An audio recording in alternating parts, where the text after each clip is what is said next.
tardes a todos. Qué alegría encontrarnos aquí en este webinar organizado por las 4 instituciones que aparecieron ahí en el video introductorio. Esta es una iniciativa que está organizada desde el área de Pedagogía en Religión del Arzobispado de Santiago, de la Vicaría para la Educación del Arzobispado de Santiago, y también participa en el programa de Pedagogía en Religión de la Universidad Católica de Chile, el Centro para la Educación de Religión de la Universidad de los Andes y la Escuela de la Fe de la Universidad Finisterra. Como ustedes saben, esto se está transmitiendo a través de distintas plataformas y distintos espacios. Hay 2 canales de YouTube, hay un Facebook Live, un Instagram Live y también un Zoom. Entonces, a través de estos 4 canales vamos a poder compartir, ustedes van a poder compartir con nosotros, van a poder interactuar, mandarnos sus preguntas para que se las presentemos al invitado y él pueda así poder ir desarrollando este tema. Pues bien, les queremos invitar, primeramente, les quiero invitar a que ustedes a través de los chats nos vayan diciendo de dónde nos están viendo, de dónde nos están, su nombre y la ciudad y el país de donde nos están viendo, porque hay personas inscritas para este webinar de 12 países, casi todos los países de Latinoamérica y algunos países europeos. Así que estamos muy contentos de poder llegar a ustedes con este webinar que sabemos que ha generado mucho interés. El nombre del webinar, el desarrollo de la espiritualidad religiosa desde la inteligencia espiritual. ¿Ya? Bien, les quiero presentar a nuestro invitado, que aquí viene, don Frances Torralba. Don Frances Torralba Roseló, podemos decir que entre sus estudios es doctor en filosofía, en teología, en pedagogía y además tiene estudios en historia, en arqueología y en artes. Trabaja en distintas universidades, tiene cientos de textos escritos, libros muy interesantes todos, que luego después ustedes lo van a poder buscar a través también de la web y que nos van a instruir mucho, nos van a enseñar mucho, nos van a formar precisamente en este aspecto que está tan incipiente y que debiéramos desarrollarlo cada vez más. Además, él es miembro consultor del Consejo Pontificio de la Cultura de la Santa Sede y fue nombrado por el Papa Benedicto XVI.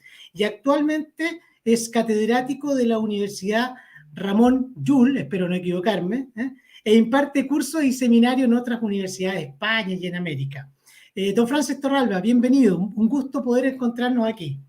Pues gracias a usted, gracias a todos y enhorabuena por la iniciativa. La verdad es que me complace mucho poder compartir esta conversación con usted y con todos los que amablemente se han apuntado a este webinar. Partamos de inmediato, vamos de inmediato como dice, a la materia, ¿no? Para que podamos ir entregando muchos elementos a quienes nos están siguiendo y quienes van a poder también ver después este webinar a través de los distintos canales.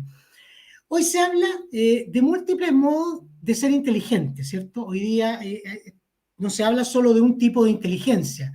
En ese sentido, ¿qué orientaciones o aportes se pueden realizar para avanzar en una mirada de la inteligencia más diversa, más múltiple, más diversos tipos de inteligencia? ¿Cómo podemos avanzar en eso?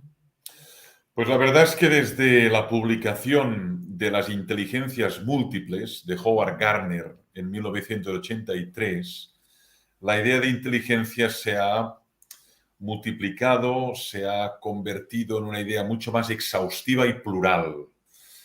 Gardner hizo un mapa, un esquema de 8 modalidades de inteligencia que luego hemos identificado al menos 2 más, de tal modo que el ser humano no solo tiene una inteligencia que le capacita para calcular, sino también para el lenguaje musical, para el lenguaje artístico, también naturalmente para la relación interpersonal, le capacita también para la inteligencia espiritual, de tal modo que nos hemos percatado que somos seres muy integrales y con grandes tipologías de inteligencia.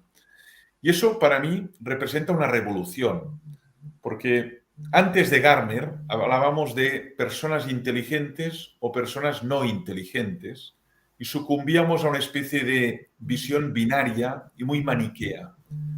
Y hoy partimos de un esquema mucho más complejo. En todo niño, en toda niña, hay formas de inteligencia que deben ser desarrolladas, deben ser cultivadas, deben ser potenciadas en los entornos educativos. Una de ellas, que es la que a mí más me ha interesado, la que más tiempo he dedicado a pensar y a reflexionar, es la inteligencia espiritual. Pero está la inteligencia emocional, está la inteligencia intrapersonal, está la inteligencia interpersonal, y todas esas forman una red de inteligencias que nos hacen seres muy complejos, muy capaces y muy creativos en el conjunto del mundo. Entonces, en ese sentido, podemos decir que hay una inteligencia espiritual.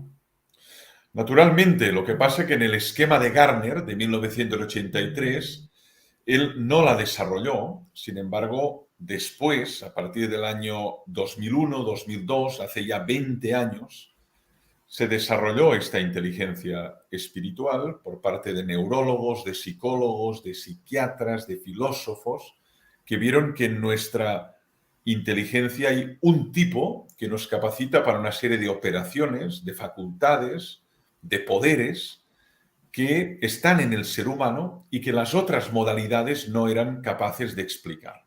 Yo mismo se lo pregunté a Howard Gardner cuando estuvo en Barcelona, recibiendo el doctor honoris causa por la Universidad Ramon Llull, y le pregunté cómo es que en su esquema del año 83, de eso hace casi 40 años, Casi 40. no aparecía la inteligencia espiritual.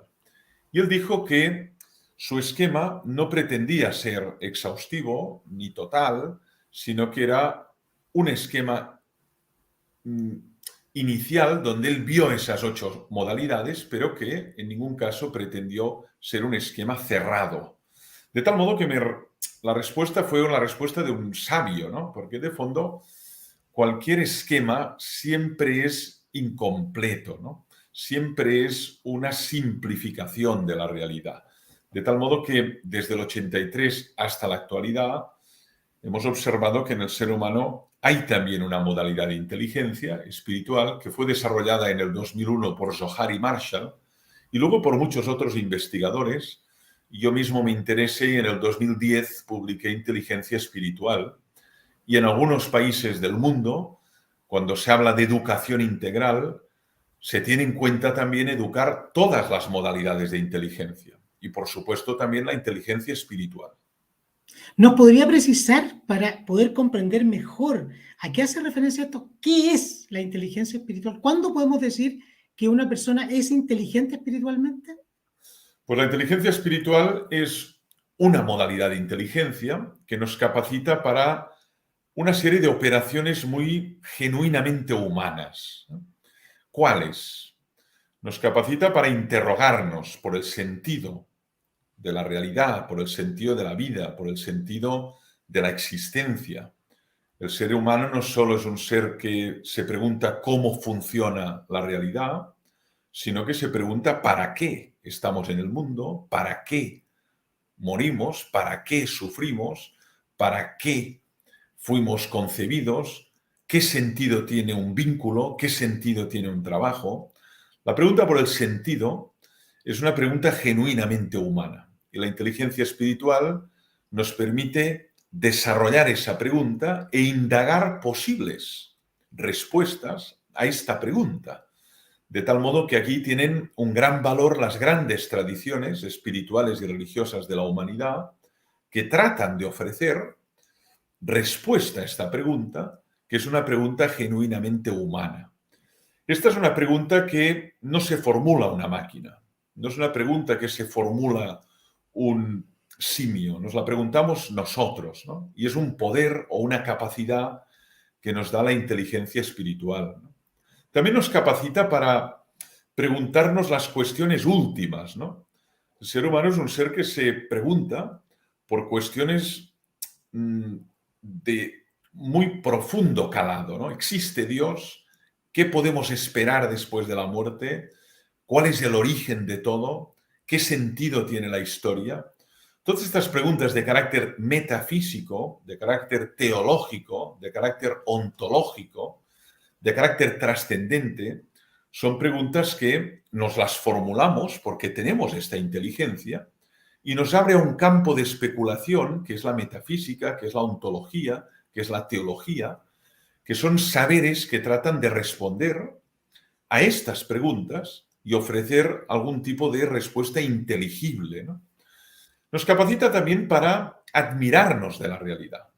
Los seres humanos no solo somos seres que observamos los procesos, sino que nos maravillamos del mundo, nos admiramos de la realidad y esta maravilla activa en nosotros todo tipo de interrogación y todo tipo de indagación de la realidad. De hecho, Aristóteles ya dijo que la filosofía nace de la admiración y es lo que nos pasa cuando contemplamos pues el cielo estrellado o contemplamos una noche o contemplamos un monte o contemplamos un cuadro o una obra de arte, ¿no? Que empezamos a hacernos grandes preguntas y tratamos de buscar respuesta, ¿no? La inteligencia espiritual nos capacita también para tomar distancia de nuestra vida, valorar nuestros actos, valorar cómo estamos desarrollando nuestros roles y funciones como profesor, como padre, como miembro de una comunidad.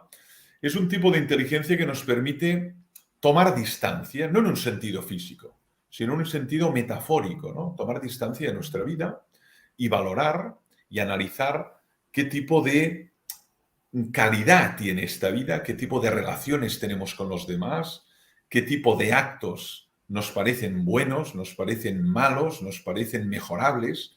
Y eso también es genuinamente humano, esta capacidad de tomar distancia, de evaluar nuestra vida, de auditarla y también de valorarla a fondo para también cambiarla si es necesario, ¿no?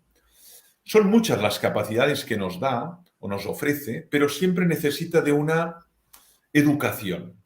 Como toda inteligencia, si no es educada, si no es estimulada, queda como germinal, queda como en un estado latente. Esto pasa con la inteligencia lógico-matemática, con la inteligencia también lingüística, ¿no?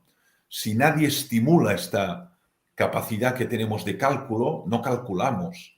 Si nadie estimula esta capacidad de meditar, de orar, de indagar el sentido de la realidad, pues esta capacidad queda allí como atrofiada, como en un estado germinal. Y precisamente la comunidad educativa tiene como finalidad ser un ecosistema que active esta multiplicidad de inteligencias y que desarrolle todo ese potencial latente que está en todo ser humano. Tenemos claro entonces que la inteligencia espiritual se desarrolla, ¿cierto? Entonces, ¿cómo sería su trayecto de desarrollo? ¿Quiénes pueden fomentarla?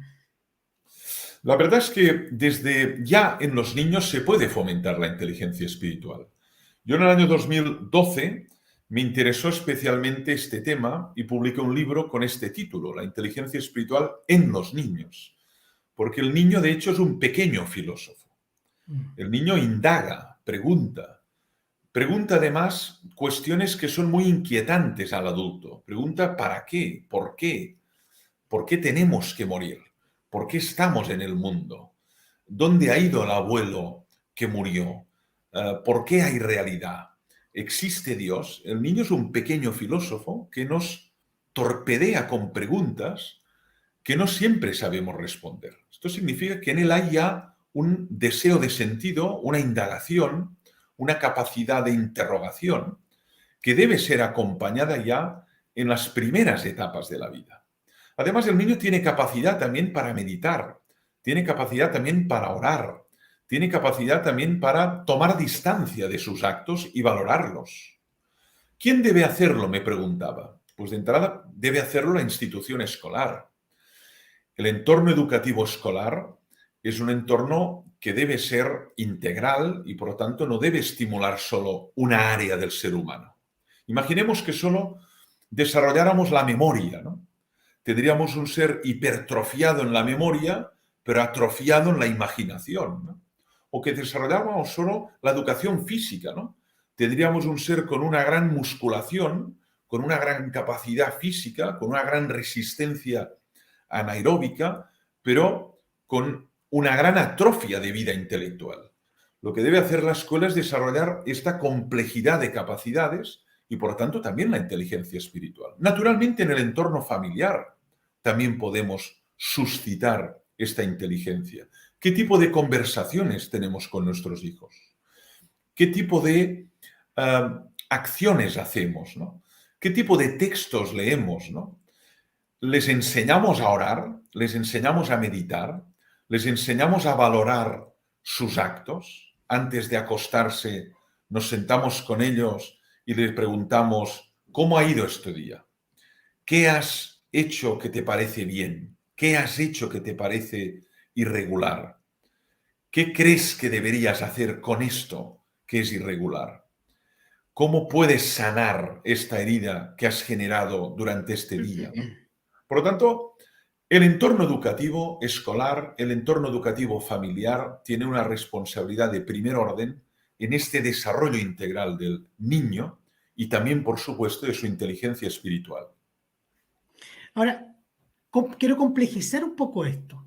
Hoy día tenemos en todas partes, ¿cierto? Niños que están muy tecnologizados, muy pegados a los dispositivos, muy estimulados también porque los dispositivos les entregan estímulos cada 2 minutos, cada 1 minuto, con tiempos muy breves van cambiando. ¿Cómo se puede hacer esto frente a esa estimulación y tan temprana incluso? Porque los niños mientras más pequeños incluso ya se les está entregando dispositivos. En efecto, yo utilizo una expresión que es el analfabetismo espiritual. Hoy tenemos niños que están muy alfabetizados digitalmente, de tal modo que tienen una gran capacidad en el manejo de estos artefactos, de estos artilugios, tienen una gran capacidad porque son nativos digitales y tienen una gran capacidad de buscar información, de tener acceso a información que se encuentra por la red y se manejan en este entorno como el pez en el agua. Yo lo observo en jóvenes, en adolescentes, en la universidad. Sin embargo, tienen carencias muy fuertes, tienen carencias estructurales muy fuertes, fruto precisamente de esta hipertrofia digital o hipertrofia tecnológica que ha dejado otras áreas muy poco desarrolladas. Pongo 3 ejemplos, ¿no? Por ejemplo, la capacidad oral, la capacidad de articulación oral de una idea, de un sentimiento, de una emoción, la capacidad de expresar lo que uno siente, lo que uno cree, lo que uno desea, lo que uno ama. Observamos que hay gran carencia de lenguaje verbal, donde hay una gran pobreza porque falta la lectura del poeta, falta la lectura del filósofo, falta la lectura del narrador, que da una gran riqueza verbal y permite esta expresividad, ¿no? También observamos, por ejemplo, una gran carencia o un gran analfabetismo simbólico. Nos encontramos con niños que manejan bien los artilugios, pero tienen verdaderas dificultades a la hora de interpretar pues, símbolos como, por ejemplo, lo que representa el agua en el bautismo, ¿no? O lo que representa el fuego, ¿no? O lo que puede representar símbolos como el pan y el vino, ¿no? Hay un analfabetismo simbólico muy grave que les inhabilita para interpretar el símbolo, por ejemplo, en la liturgia, o interpretar el símbolo en un texto religioso, ¿no? Entonces, en efecto, ¿no? Hay una hiperestimulación digital y eso genera un tipo de niño muy saturado, incluso muy disperso. Decían los padres del desierto que la dispersión es el origen de todos los males, ¿no? Y hoy resulta muy difícil mantener al niño atento en un discurso oral. Fácilmente lo pierde porque hay tanta estimulación y es tan seductora que salta de una pantalla a otra, de una página web a otra, y eso lleva a una cultura de la superficialidad, a una especie de deslizamiento por la superficie, pero incapacidad de penetrar a fondo en ningún objeto, ¿no? Esto es un drama, ¿no? Por eso me parece que la escuela, a pesar de que es una realidad permeable, porque no es impermeable, sino que es porosa con el mundo y con la realidad, debe ser capaz de crear un ecosistema donde haya una cierta resistencia de este impacto audiovisual y sepa crear espacios de protección a este imperialismo de las pantallas o imperialismo de las imágenes. Y que el niño sea capaz de pensar un verso, sea capaz de pensar un aforismo, sea capaz de comprender una parábola y no esté constantemente torpedeado con imágenes, con publicidad, con eslóganes, con todo tipo de estímulos audiovisuales que le dispersan mental y emocionalmente, ¿no? Tenemos que generar espacios higiénicos, ecológicos, educativamente, a pesar de la permeabilidad, mantener espacios de impermeabilidad donde sea posible la conversación, el diálogo, la admiración, el asombro, la divagación o la capacidad de dialogar a fondo sobre un texto, sobre un poeta, sobre un filósofo, sobre una parábola del Nuevo Testamento. Incluso podríamos decir que a los niños les cuesta hacer silencio a veces. O sea, ¿cuánto Esta es ayuda el una de silencio a esto? Esta es una de las grandes dificultades. El silencio se ha convertido en un huésped muy incómodo, casi muy hostil, porque muchos no saben qué hacer con él. Les incomoda porque estamos tan acústicamente contaminados y acostumbrados a todo tipo de imágenes, de voces, de sonidos, de palabras, que al final cuando se hace el silencio se produce una gran inquietud. ¿Qué voy a hacer con este silencio? Y tengo que llenarlo con algún tipo de imagen, de sonido, de palabra, ¿no? Sin embargo, la persona espiritualmente inteligente lo busca el silencio. Lo busca, lo aprecia, lo saborea, porque el silencio le habilita para hacer muchas operaciones. Por ejemplo, el silencio permite crear obras de arte, permite valorar tu vida, permite proyectar qué quieres hacer con tu vida, permite analizar el tipo de relaciones que tienes con tu esposa, con tu hijo, con tus alumnos. En mi caso, que soy profesor y soy padre de familia, ¿no? El silencio es un laboratorio que permite múltiples actividades, además que nos permite adentrarnos en nosotros mismos, aquello que San Agustín decía, interiorizar, y eso permite indagar en el propio ser y en toda la complejidad de ese ser, ¿no?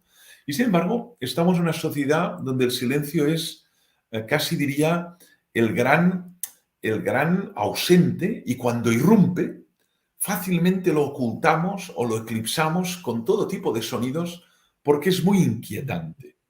Y en clave teológica es muy importante porque el silencio es la condición de posibilidad de la escucha de la palabra. De hecho, si Abraham escuchó a Dios, es porque hizo silencio. Si Moisés escuchó a Dios, es porque hizo silencio. Y no hablo de un silencio físico, hablo de un silencio interior. En cambio, cuando uno no está en silencio, es imposible que escuche cuál es su vocación en el mundo. Una de las palabras olvidadas en el ámbito educativo es la palabra vocación. ¿Qué me siento llamado a hacer con mi vida, ¿no? Uno puede tener una vocación a la vida consagrada, una vocación para la vida educativa, una vocación para la vida sanitaria, una vocación para la vida deportiva, la vida musical, pero en cualquier caso tengo que auscultar una llamada. Si estoy permanentemente invadido de voces, ¿cómo voy a hacer esta escucha? Entonces el silencio es la condición sine qua non para la escucha. Y eso en clave bíblico es indispensable, ¿no? Jesús antes de predicar 3 años, es lo que duró la predicación de Jesús, estuvo 40 días en el desierto. El desierto es el topos del silencio. Es el espacio privilegiado donde uno es capaz de auscultar esa voz, que llamamos la voz de Dios, de auscultarse a sí mismo y de tratar de discernir, palabra clave, qué voy a hacer con mi vida. Y no hablo solo del desierto físico. Ustedes tienen aquí el desierto más árido y más silencioso del mundo, que es el desierto de Atacama. Atacama, ¿no? Yo estuve allí y allí experimenté el silencio de verdad, el silencio en sentido estricto, ¿no? Pero a veces uno está en silencio físico, pero dentro hay muchas voces, muchos sonidos, mucha cacofonía, y es incapaz de acallar esas voces, ¿no? Por lo tanto, el silencio físico puede ser prolegómeno del silencio interior, pero no siempre van unidos. Y la clave es cómo conseguir ese silencio para poder discernir quién soy, qué estoy llamado a hacer con mi vida, qué voy a hacer con los talentos que me han sido dados. Ahí tenemos una pregunta de, ay, no la alcancé, ahí está, de Elizabeth Juanola, que creo que ustedes se conocen, ella es española también, pero trabaja acá con nosotros. Dice, ¿cómo ayudar a educadores que no están familiarizados con el ejercicio del silencio a empezar a practicarlo? Pues es una gran pregunta la que formula Elizabeth, a quien saludo, porque además es una gran amiga que estimo y que tengo un recuerdo extraordinario de cuando estuve aquí en Santiago hace muchos años y que ella me acompañó y me enseñó parte de la ciudad que yo desconocía entonces, esta bella ciudad de Santiago, ¿no? Yo creo que lo que hay que hacer para iniciar en el silencio es una pedagogía gradual, como todo. No se puede enseñar algo de golpe, del mismo modo que a un niño que empieza a leer, uno no le pone delante, pues, el Quijote, ¿no? O no le pone delante una obra, pues, como sé yo, ¿no? Cien años de soledad, ¿no? Sino que le da un texto muy breve y un dibujo, de tal modo que vaya acostumbrándose a leer y vaya descubriendo el placer de la lectura y el gusto por la lectura. Yo diría lo mismo respecto al silencio. El silencio, dice Wittgenstein, es un juego de lenguaje, no es la ausencia de lenguaje, es un juego de lenguaje. Y tiene su gramática, sus tiempos, su sintaxis, y por lo tanto lo que hay que hacer es paulatinamente acostumbrarse a encontrar tiempos, aunque sean breves, de silencio en la propia vida, ¿no? Puede ser 5 minutos, pueden ser 15 minutos. Luego llegará la figura que es capaz de vivir en silencio permanente como un cartujo, ¿no? Un cartujo, ¿no? La regla de San Bruno se articula sobre el silencio y de hecho viven en silencio permanente, salvo en algunos momentos del año, pero el silencio es lo que acompaña la vida de un monje del orden de San Bruno, que es la cartuja, ¿no? Por lo tanto, entre la ausencia de silencio y ese silencio permanente, yo creo que hay grados, ¿no? Y me parece que cuando uno se va acostumbrando, va descubriendo todo lo que le posibilita ese silencio. Como pasa con la lectura, como pasa con la música. La música también es un aprendizaje que requiere su disciplina, su tiempo, su dedicación. Pero luego al final uno la goza tan plenamente que le genera unas emociones extraordinarias cuando escucha a Bach o a Mozart o Stravinsky o Chopin, ¿no? Pues el silencio también tiene su gramática, su sintaxis y requiere de una pedagogía gradual, ¿no? A conseguir que los niños, adolescentes, empiecen a descubrir pequeños momentos de silencio y que en esos momentos de silencio se les ayude a descubrir qué van tratando de observar, experimentar con ese silencio y lo vayan degustando, ¿no? Y eso me parece que es la manera de poder iniciar esta experiencia de silencio. Gracias por la pregunta, Elizabeth.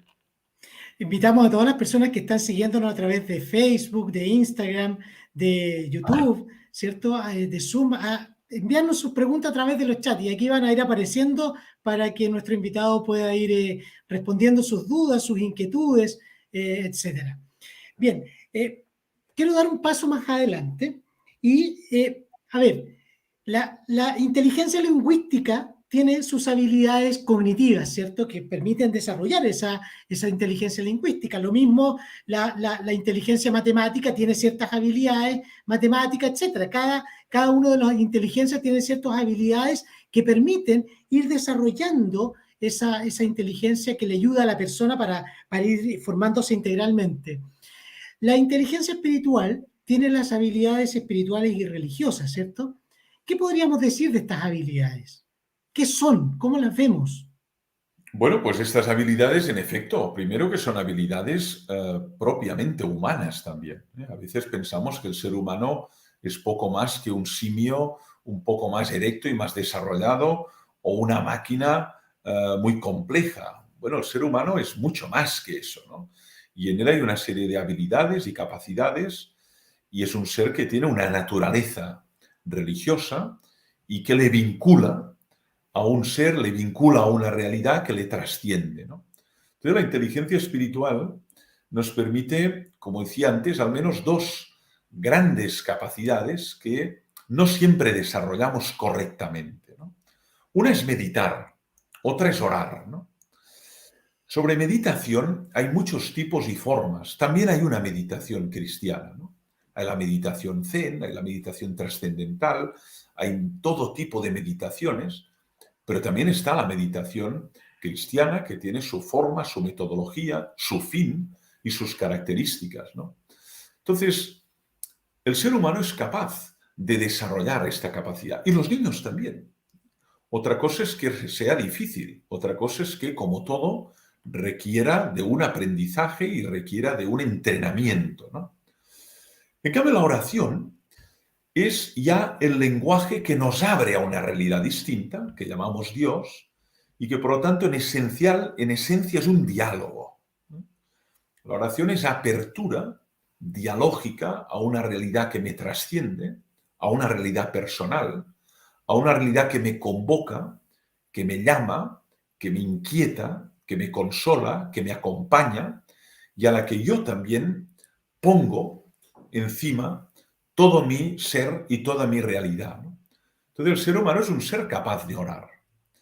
Una oración de gratitud, una oración de petición, una oración marcada por la angustia, una oración marcada por el agradecimiento, pero es capaz de establecer ese diálogo con un ser que le trasciende y al que llamamos Dios, ¿no? La meditación no presupone necesariamente la fe en Dios. Yo tengo amigos agnósticos, incluso ateos, que meditan y meditan diariamente, ¿no? Y sin embargo no creen en Dios ni forman parte de una comunidad religiosa ni de una institución religiosa, ¿no? Pero entienden que la meditación es un proceso que permite ser más receptivo a la realidad, estar más atento al mundo que nos circunda y al mundo interior, nos permite ser más compasivos, más benevolentes, mucho más empáticos con los que nos rodean y sobre todo ser mucho más receptivos a toda la manifestación de la realidad en el momento presente, ¿no? Y de hecho es verdad que la meditación está estudiado en todo tipo de revistas científicas y académicas, tiene enormes beneficios mentales, emocionales, sociales y espirituales para la persona, ¿no? Sin embargo, todavía no presupone necesariamente la afirmación de Dios. En cambio, la oración es siempre un diálogo de apertura y de escucha, ¿no? Decía Kierkegaard que orar no es tanto hablar a Dios, sino escuchar lo que Dios quiere de mí. Y por tanto es un diálogo en el que el oyente de la palabra, que es el ser humano, la maravillosa expresión de Karl Rahner, se dispone a auscultar a Dios para discernir qué es lo que Dios quiere de mí ahora. Y esto es un tipo de capacidad que tenemos los seres humanos y que no siempre desarrollamos por múltiples interferencias o múltiples obstáculos que hay en nuestra vida cotidiana. ¿Cómo puedo distinguir una habilidad religiosa de una habilidad social? Perdón, una habilidad espiritual de una habilidad social. ¿Cómo puedo distinguir como profesor? Yo soy profesor de aula, necesito desarrollar estas habilidades espirituales en mis niños, pero puedo estar confundiéndola con las habilidades sociales. En efecto, se puede producir esta confusión porque el ser humano es una unidad y es polifacético y tiene muchas capacidades y además es políglota, tiene muchos lenguajes y a veces podemos confundir una con otra, ¿no? Yo creo que las habilidades sociales es la que nos permiten tener vínculos de calidad con nuestros semejantes. Es la capacidad que nos permite establecer nexos, relaciones de calidad con los prójimos, los seres que nos rodean, ¿no?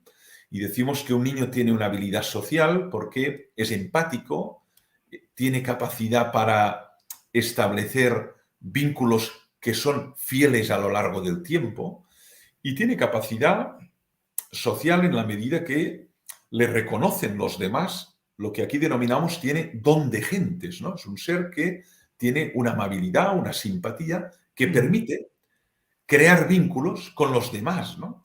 No todos los niños tienen las mismas habilidades sociales. Hay el niño cerrado, hay el niño hermético, hay el niño introvertido, que le resulta muy difícil salir de su mundo, exteriorizar, y en cambio está siempre interiorizando, pensando, reflexionando en su pequeño mundo, en el microcosmos de su ser, ¿no? Y otros, en cambio, son extrovertidos, abiertos, exteriorizan, empatizan, se vinculan y tienen siempre un grupo de niños a su alrededor, ¿no? Porque los niños tienen habilidades sociales distintas, ¿no? Para mí las habilidades sociales se mueven en el terreno horizontal.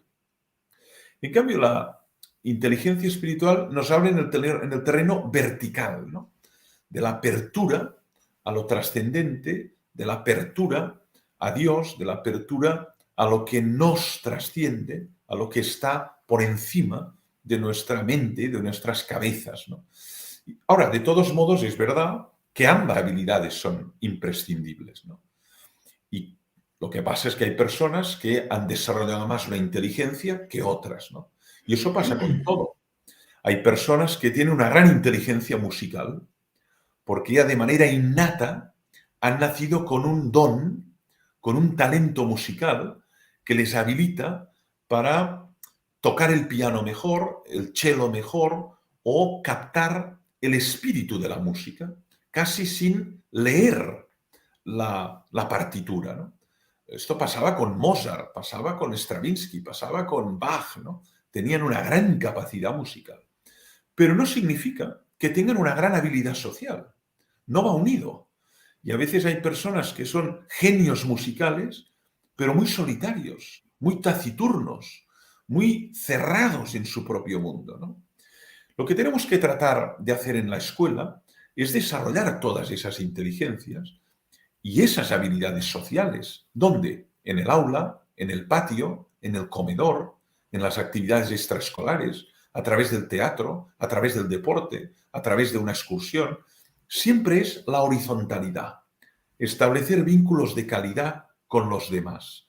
En cambio, las capacidades espirituales tienen que ver pues con la interrogación por el sentido, con la capacidad de contemplación, con la capacidad de tomar distancia, con la capacidad de admirarse de la realidad, con la capacidad de descifrar los símbolos de una tradición, y eso no siempre va unido a las habilidades sociales. Hay una pregunta que nos mandó Lorena Galdames hace mucho rato atrás y que está ahí pendiente y que dice: muchas gracias, Lorena, por tus preguntas y por todos los que están mandando preguntas. Vamos a darnos un espacio después, en un ratito más, para ir respondiendo muchas de ellas. Dice Lorena Galdames: ¿cómo enseñar esta inteligencia espiritual en la realidad pública, en el espacio laico, supongo, en donde ahora ya no se quiere la asignatura de religión? Sí, yo creo que hay que distinguir, y es una gran pregunta, ¿eh? La que hace Lorena es una gran pregunta, porque yo mismo considero que, de hecho, en muchos entornos esta inteligencia no se desarrolla. Se desarrolla la inteligencia social, la matemática, la emocional, la interpersonal, la musical, la lingüística, pero esta inteligencia queda allí como atrofiada porque simplemente o no se contempla, o se ningunea, o se desprecia, o simplemente se ignora su existencia, ¿no? Y si se ignora, uno no va a desarrollar esta semilla que está en todo ser humano, ¿no? Entonces yo diría lo siguiente, ¿no?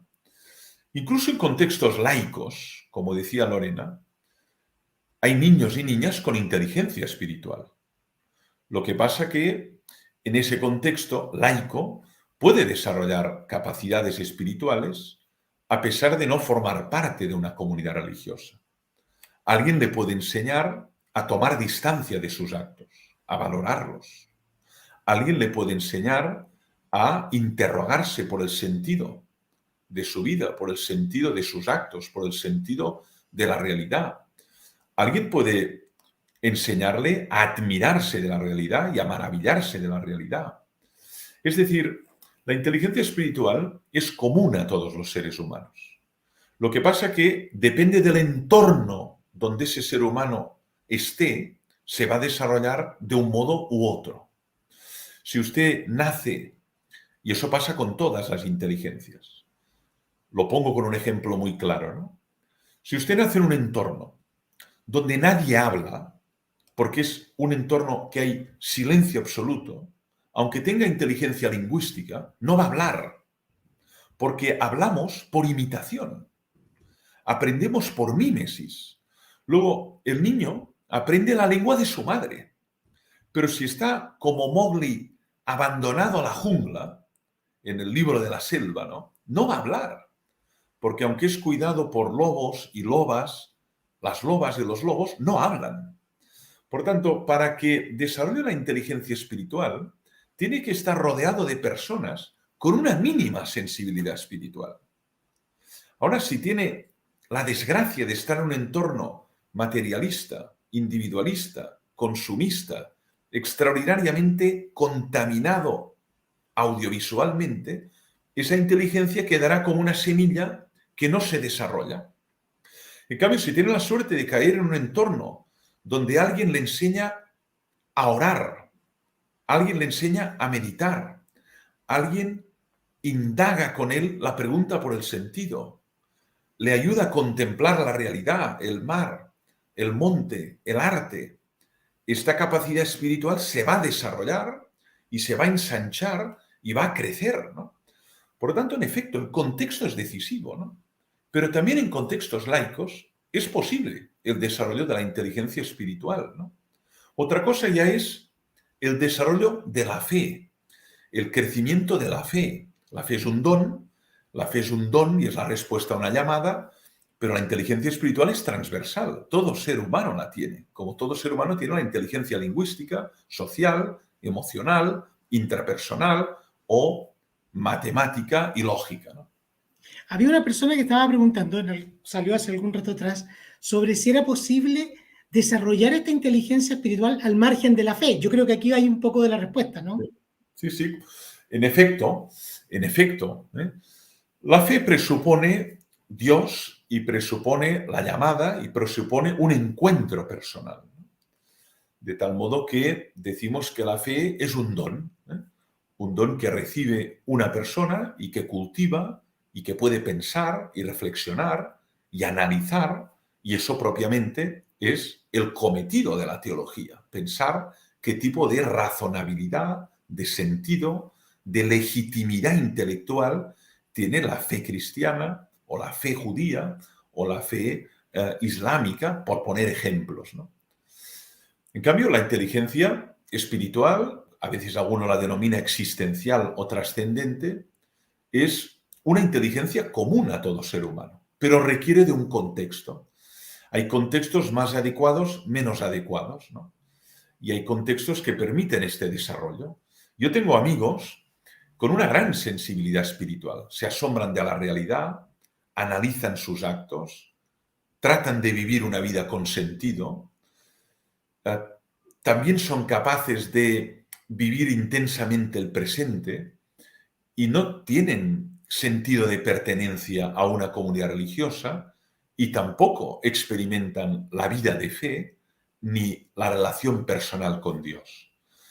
Lo que pasa es que generalmente hay aquí como una confusión terminológica, ¿no?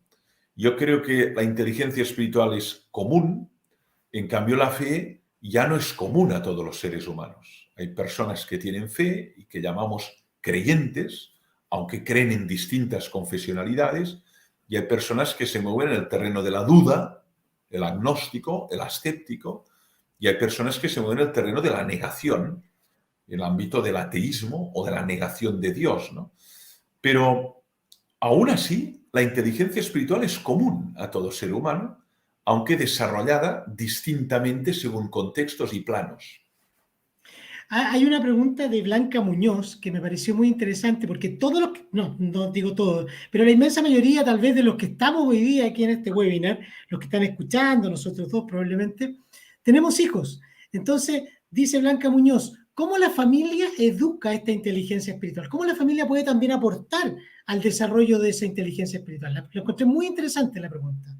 Pues afortunadamente, en efecto, es una gran pregunta que además nos responsabiliza a los que somos padres, a los que sois educadores, madres, ¿no? De ver qué podemos hacer para desarrollar esa modalidad de inteligencia que también está en el niño, ¿no? De entrada, una pregunta que da una respuesta muy básica, ¿no? Tenemos que situarnos en el plano del niño, ¿no? Y el niño se pregunta temas, ¿no? Pregunta cuestiones que muchas veces o no contestamos o no sabemos qué contestar o simplemente nos inquietan mucho, ¿no? Y lo que tenemos que hacer es acompañar esta pregunta, suscitar esta pregunta y ayudarle a encontrar respuestas a estas preguntas, ¿no? Muchas veces lo que hacemos con el niño, que he dicho que era un pequeño filósofo, es abortar la pregunta o simplemente cambiar de pregunta o no responder a la cuestión, ¿no? Y sin embargo el niño quiere saber el por qué, quiere saber el para qué, ¿no? Y aunque no siempre tengamos respuestas, lo que no podemos es matar a ese pequeño filósofo, sino que lo tenemos que hacer crecer y desarrollar y darle herramientas para que encuentre respuesta, ¿no? También podemos ayudarle a valorar lo que hace, ¿no? Esto es una actividad que podemos hacer a diario, ¿no? Con un niño antes de dormir, ¿no? Esta valoración de tu día, ¿no? De las palabras que has dicho, de los hechos que has hecho, de lo que has dejado de decir, de lo que has dejado de hacer, de la relación que has tenido con un compañero del colegio, de la respuesta que has tenido con tu hermana, cómo la valoras, ¿no? Ayudarle a ser reflexivo, autocrítico, hacer este autoanálisis diario que le permita darse cuenta de las consecuencias que tienen sus actos, ¿no? Si no, al final somos actores, pero no actores que reflexionamos sobre lo que hacemos, ¿no? Ortega y Gasset decía que el niño, como el adolescente y el joven, es actor, pero también puede ser espectador de sí mismo, ¿no? Y puede verse a sí mismo, duplicarse y tratar de valorar cómo ha hecho las cosas. También le podemos ayudar a proyectar el día, a programar el día, a analizar lo que va a hacer durante ese día y con qué espíritu lo va a hacer, ¿no? Es decir, en pequeñas actividades diarias, por supuesto también la oración o la meditación, son actividades que pueden introducir de una manera informal, casi diría prosaica, en la vida ordinaria, esa vida de la inteligencia espiritual, ¿no? Porque si no, si esperamos que haya unas condiciones óptimas, raramente se dan, ¿no? Sin embargo, también hay situaciones de la salida al campo, ¿no? O la contemplación del cielo estrellado, ¿no? O lo que puede permitir un diálogo a fondo a través de una excursión con un hijo, ¿no? Donde hay un diálogo ya pausado, sin pantalla, sin máquina, sin interferencias, sin contaminación digital, y puedes entrar en un diálogo socrático, ayudarle a discernir su vocación, qué está llamado a hacer en el mundo, ¿no? Tenemos ocasiones, pero tenemos que aprovecharlas a fondo. Y buscarlas, propiciarlas. En efecto, En esta misma línea, pensando también en los padres, los profesores, ciertas dificultades que encontramos que después de la pandemia, también estamos en medio de la pandemia todavía, ¿cierto? Todavía no se ha acabado la pandemia. Entonces, nos pregunta María Amalia Cristit, nos dice, ¿cómo habilitar la inteligencia espiritual en un contexto donde hay problemas actualmente con salud mental, referido a la salud mental? ¿Cómo afecta esto a la inteligencia espiritual? es una gran pregunta que me invita a desarrollar dos ideas muy importantes. Cuando hay una situación de fragilidad, de indigencia, de descontrol, de impotencia, de crisis, en definitiva, se activan especialmente determinadas preguntas. Es decir, cuando uno se encuentra enfermo o cuando experimenta una crisis muy profunda, entonces aparecen preguntas muy profundas que tienen que ver con el sentido, ¿no? ¿Qué sentido tiene esta enfermedad? ¿Qué sentido tiene la muerte de mi abuelo? ¿Qué sentido tiene esta pandemia? ¿Qué sentido tiene el mal en el mundo, ¿no? Esas son preguntas de profundo calado filosófico, de profundo calado espiritual, que requieren de respuesta y requieren de algún tipo de sanación, ¿no? Entonces, muchas veces lo que pasa cuando aparecen estas preguntas es que pueden motivar aproximaciones incluso a las tradiciones religiosas, ¿no? Es curioso porque la situación límite, es una expresión que utiliza un filósofo y médico como Karl Jaspers, la situación límite puede generar un doble movimiento, ¿no? Por un lado puede acercar a la persona a Dios porque se da cuenta de su vulnerabilidad, de su fragilidad, de su impotencia, de la necesidad que tiene de Dios para ser sostenido, cuidado y poder mantenerse en la existencia. Eso es un movimiento y para algunos la crisis ha sido una raíz de religiosidad, ha sido una razón de recuperar una fe perdida, leer los textos, participar de la vida eucarística, participar de la oración, leer los salmos, participar de la liturgia de la Iglesia. Para algunos ha sido así. Y sin embargo también puede generar otro movimiento, ¿no? Que es la rabia, la impotencia y la destrucción de esas creencias que me sostenían o de esa fe que presumiblemente tenía, ¿no? Yo he visto con personas que en contextos de crisis se han acercado a una iglesia por primera vez y se han arrodillado delante de un Cristo, ¿no? Y he visto personas que delante de una crisis familiar o una crisis grave o la enfermedad de un hijo o la muerte de un hijo, han experimentado una profunda crisis de fe y una profunda separación de la comunidad religiosa, ¿no? Los procesos espirituales son muy complejos, hay rupturas, hay discontinuidades, es todo menos una línea recta, hay ondulaciones y por lo tanto una situación de crisis puede generar ambos movimientos. Lo que pasa es que es verdad lo siguiente, y acabo, que en una situación de pandemia y como la que estamos viviendo, hay una gran crisis emocional, hay una gran ruptura emocional en las personas, ¿no? Desazón, inquietud, pérdida de sentido, vacío, que puede generar incluso intentos autolíticos, incluso suicidios de niños y de adolescentes, como estamos viendo en España, en unas cifras jamás vistas, ¿no? Entonces yo creo que la inteligencia espiritual, en la medida que ofrece un sentido, también es un salvavidas frente a esta crisis, ¿no? El que es capaz de tener un sentido es capaz también de tener más resiliencia frente a las crisis que uno experimenta, ¿no? Eso lo vio muy bien Viktor Frankl, ¿no?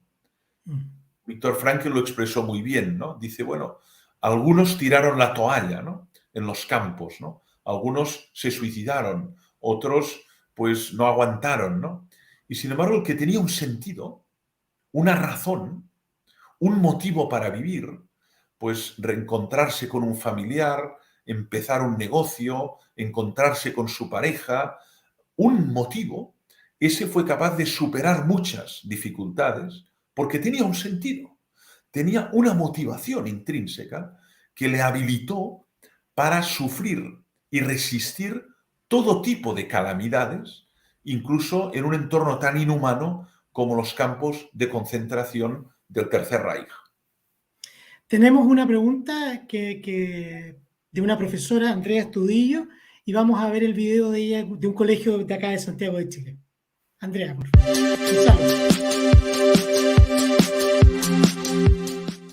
¿Cómo describiría el aporte para la vida de los estudiantes el poder desarrollar las habilidades espirituales y religiosas a través de la experiencia escolar?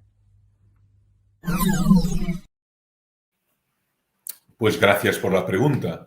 En efecto, me parece que es una pregunta que nos permite todavía desarrollar un poco más lo que estamos haciendo, ¿no?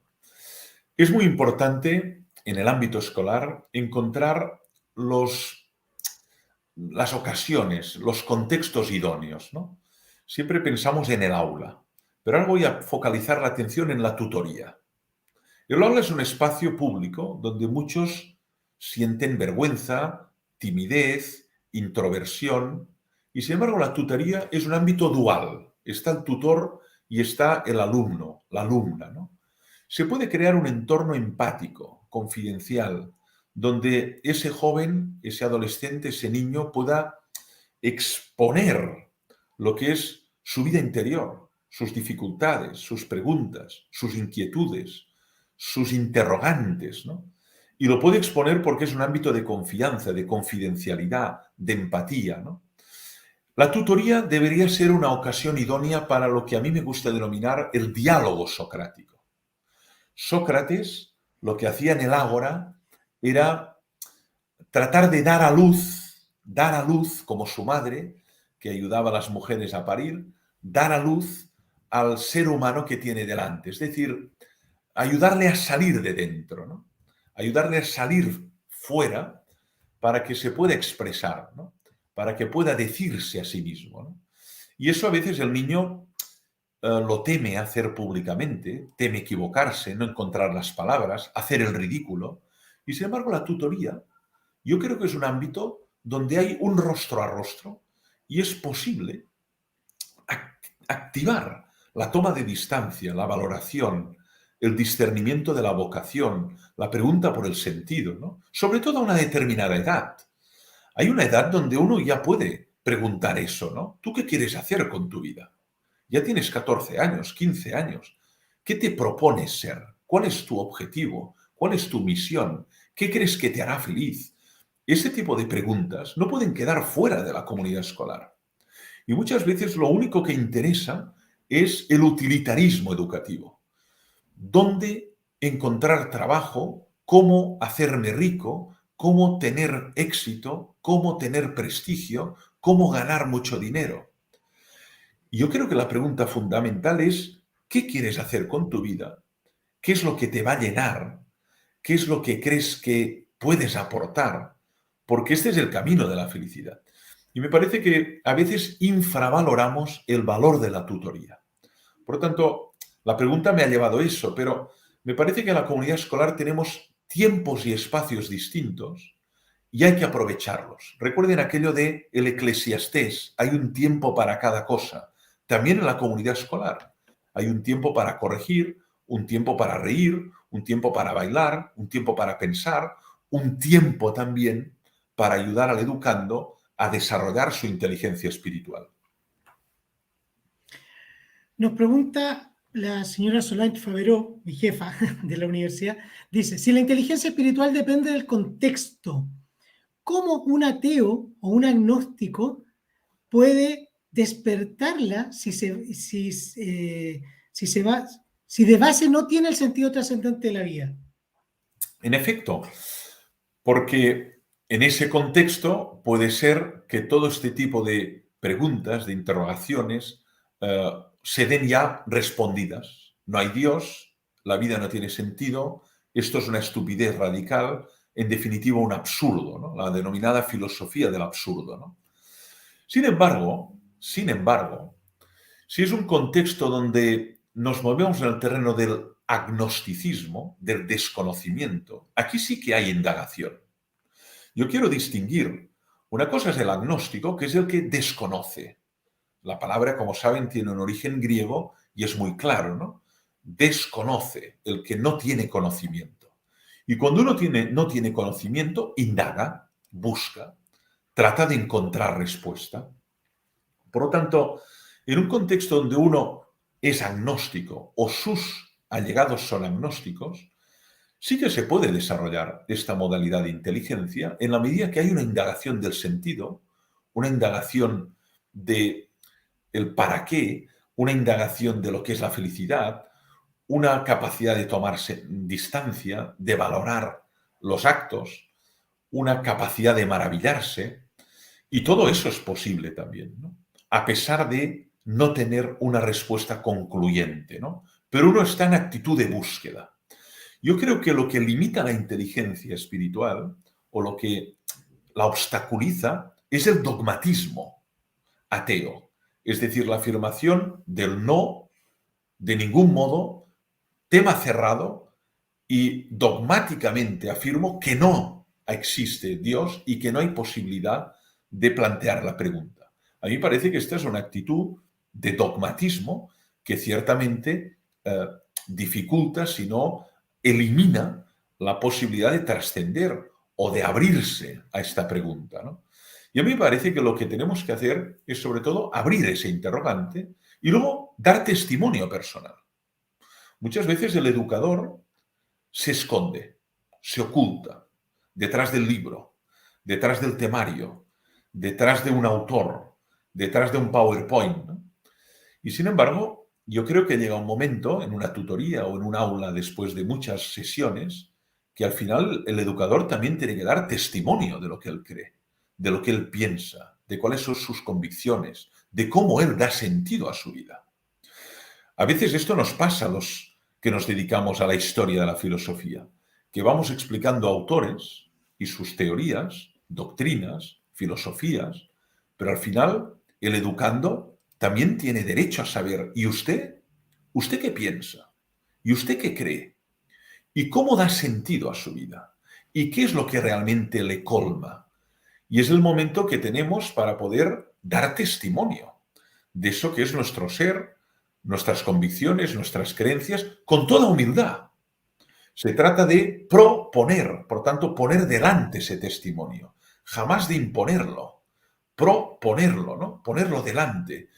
Y cuando uno se pone delante desnudo, se hace muy vulnerable a la crítica, al sarcasmo, a desilusionar a algunos, pero no cabe duda de que me parece que un educador no puede esconder su rostro permanentemente detrás de un libro o detrás de un temario como si fuera un robot o un autómata. Hay una pregunta de Adriana Silva, yo creo que tiene que ver con esto que estamos viendo también ahora, que nos dice, Adriana Silva Castillo, dentro de las comunidades cristianas hay lamentablemente muchos adultos que tienen poco desarrollada la inteligencia espiritual. ¿A qué se debe? ¿Cómo ayudar a estos adultos? Tiene razón, Adriana, pero no solo la espiritual. Piensen en la emocional. Hay una forma de analfabetismo, que es el analfabetismo emocional, que es muy visible en la vida adulta, que es la incapacidad de gestionar de un modo sereno y de un modo razonable esas emociones tóxicas que a veces experimentamos. La rabia, la culpa, la ira, el resentimiento, el odio. Todo eso forma parte de la vida emocional de la persona. Y muchas veces lo que observamos es conductas violentas, agresivas, despotismo, tiranía, crueldad, porque no hay una educación emocional que haya habilitado a estos adultos a poder encontrar formas de canalizar estas emociones de manera no destructiva. Por lo tanto, yo añadiría, Adriana, que lo que hay es unas carencias en muchos adultos fruto de un déficit educativo. Es decir, nosotros los adultos también somos la resultante de un proceso educativo. Y en nuestro proceso educativo, algunas modalidades de inteligencia se desarrollaron mucho y otras quedaron atrofiadas, porque simplemente se ignoraban. En cambio, piensen en el desarrollo que tiene la inteligencia emocional en tantos sistemas educativos.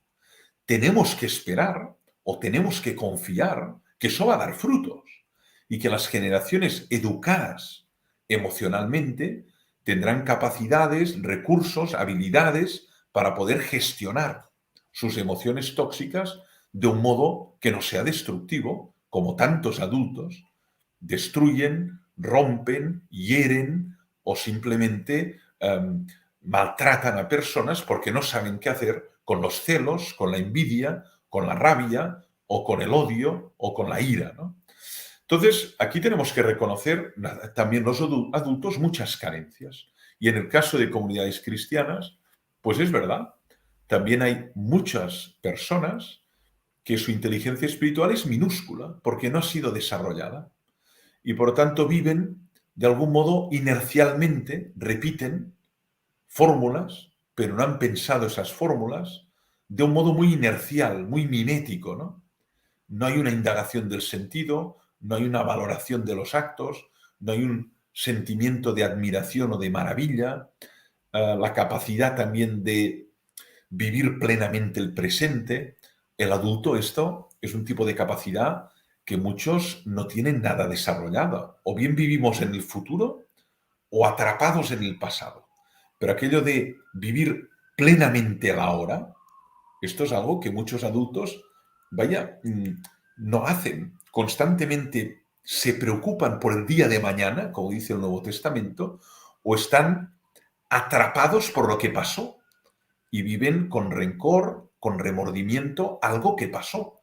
Pero el ahora se va, se les funde entre las manos, ¿no?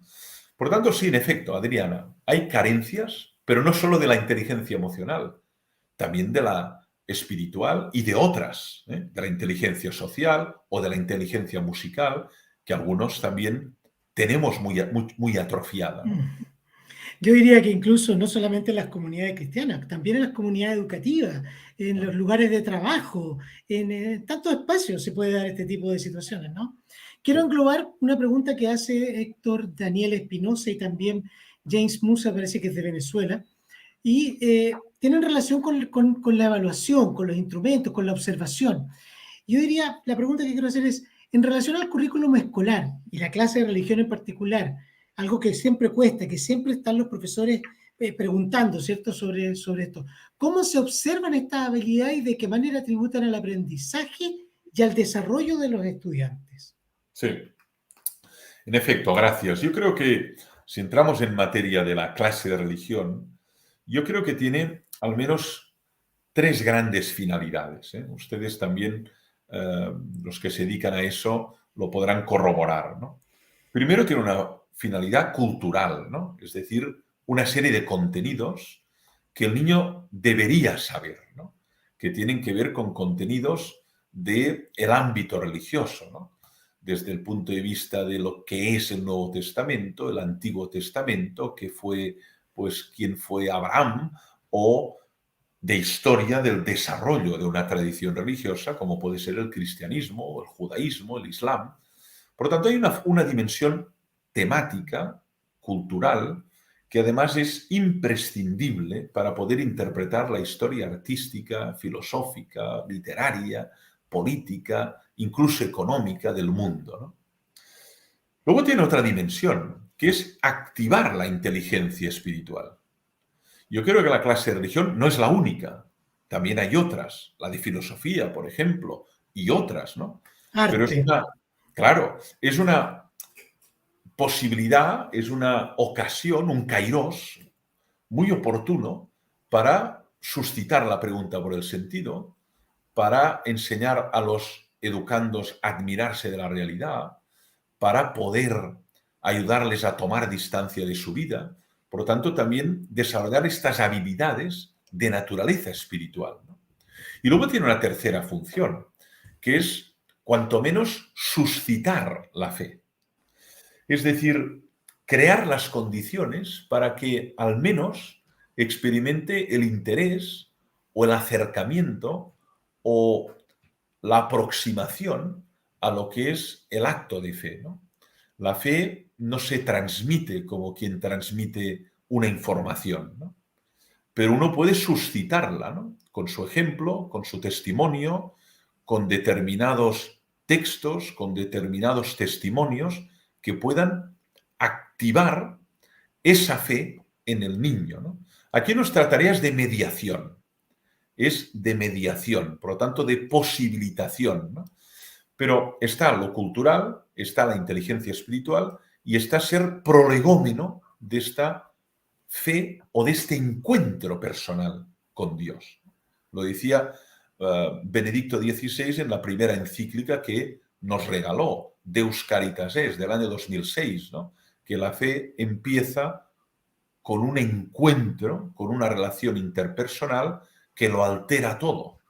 Pues bueno, yo creo que la clase de religión puede ser un prolegómeno de ese encuentro, una ocasión para suscitarlo, pero eso ya no depende del profesor o de la profesora, porque la fe es un don, pero puede crear las condiciones para que tenga lugar ese encuentro. Tenemos otra pregunta de un profesor, también en el video, don Luis Noa.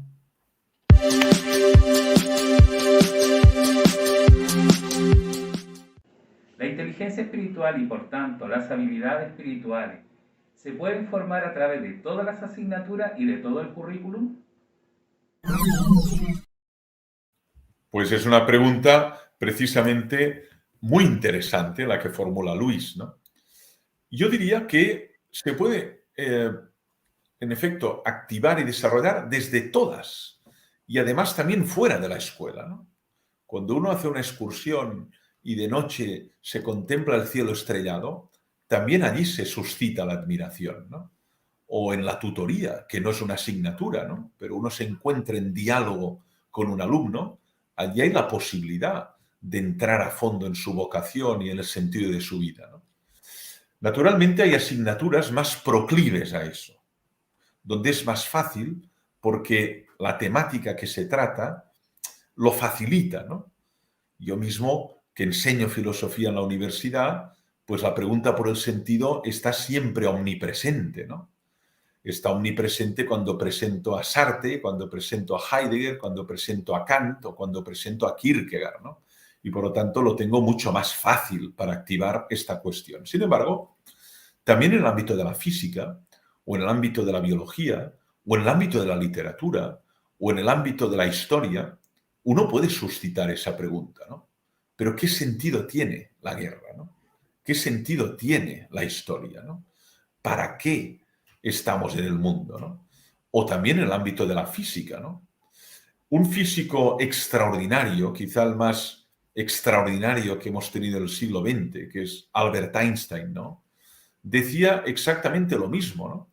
Que la persona que no se asombra de a nada está espiritualmente muerta, ¿no? Y de hecho la física es el resultado de este asombro, ¿no? El físico se asombra del cielo, se asombra de lo que pasa en la realidad y trata de indagar las leyes que regulan el funcionamiento del mundo, ¿no? Y formularlo de un modo matemático. Y esto es la ley de la relatividad, ¿no? Por lo tanto, yo creo que desde todas las materias, incluso la actividad física, y ya no digo la musical, es un campo proclive para la inteligencia espiritual. Pensemos en la música, ¿no? Cuando sentimos canto gregoriano, ¿no? O escuchamos una música como puede ser el Adagio de Albinoni, ¿no? La música nos transporta, nos conduce muy lejos, nos invita a abandonar este mundo y nos adentra en un abismo sin fondo, ¿no?